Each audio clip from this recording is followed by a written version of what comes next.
I'm Susan Bardack, co-founder of Buzz Media Solutions with Jeff Garonkin and our new team member, Rick DeRico. We're very lucky to have him.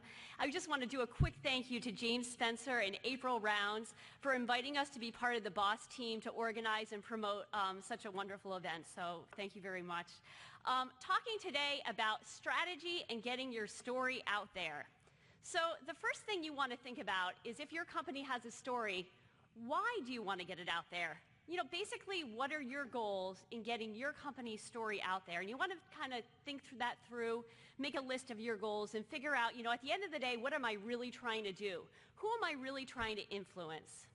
The other thing that's going to help you think this through is thinking through some big picture implications. This is, okay, so I'm going to get my story out there, but what could this potentially do to my company? Could anything negative maybe come about because of this? So real quickly, I have a story of a colleague who had some very positive news they wanted to announce for their company. But 4 weeks prior to that, there was some very negative news that had come out. Well, the media had covered that. They had been there, done that, covered that story. They figured, you know, no problem. The media's already done that. Luckily, though, they did bring some attorneys to the new press conference to announce the positive news. And, well, what the media actually focused on was all the negative news. So maybe the timing wasn't quite right. And maybe, you know, they should have waited just a little bit longer to announce that very positive story, or maybe not announce it at all. The other thing to think through is, well, do you have a story? Is this actually a story that either media is going to pick up on, social media, or that people in general are really going to care about?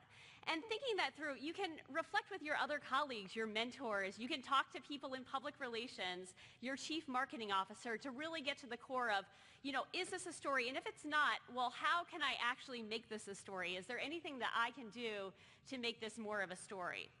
The other thing that's really important, and it's point number 2, is your target. Thinking through who you're really trying to reach. So who is your audience? I mean, is it CEOs? Is it young people? Is it the general public? Because that's going to drive the media tools that you use to reach these people. So, I mean, if you are reaching a younger audience and it's a very broad audience, maybe you will use some social media. You know, if you're trying to reach CEOs, well, maybe you use national media to do that, but then maybe you target them with an e-blast. There's so many marketing tools on the market right now. I mean, we can't keep track of all of them, but picking some really targeted tools to use to try to reach those key audiences. And at the end of the day, you know, really figuring out who that audience is. The other thing that's really important, and it's funny because we also have the measuring tape on our slide as well, is to figure out ways to measure that you're really making an impact. And this goes back to goals and trying to figure out, okay, now we set these goals, but how are we really going to measure it? So I'll give you an example, and it comes right here with what we're doing today. So for BOSS, one of the ways that we're trying to measure BOSS is we put a survey in each of your books. And we really, really, really hope you will take the time to fill that out, because that gives us valuable feedback on whether we're making a difference with BOSS and what we can do.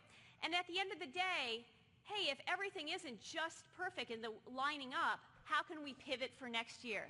Because marketing isn't a perfect science. I wish it was some days, but it really isn't a perfect science. And you really need to be able to figure out, okay, if the train is on the tracks and, you know, it slightly falls off, how do I get it back there? How do I push it farther? The other way to really figure out measurement, in addition to surveys, is looking at web traffic, depending on if that is part of your goal. If you're trying to increase web traffic to your page and you're using that as a driver, to really take a look, to see what's working, to tweak it. I once did a social media campaign for people, and for a particular client, and she was trying to get likes specifically to convince investors to look at her page and then see, oh, she's got all these likes and whatnot. So we were actually, in that case, we were measuring traffic and we were measuring how much was coming in. So at the end of the day, you want to think about why, you want to think about target, who you're actually trying to target, and you want to think about measurement and how you're going to measure those results. Thank you very much, everyone.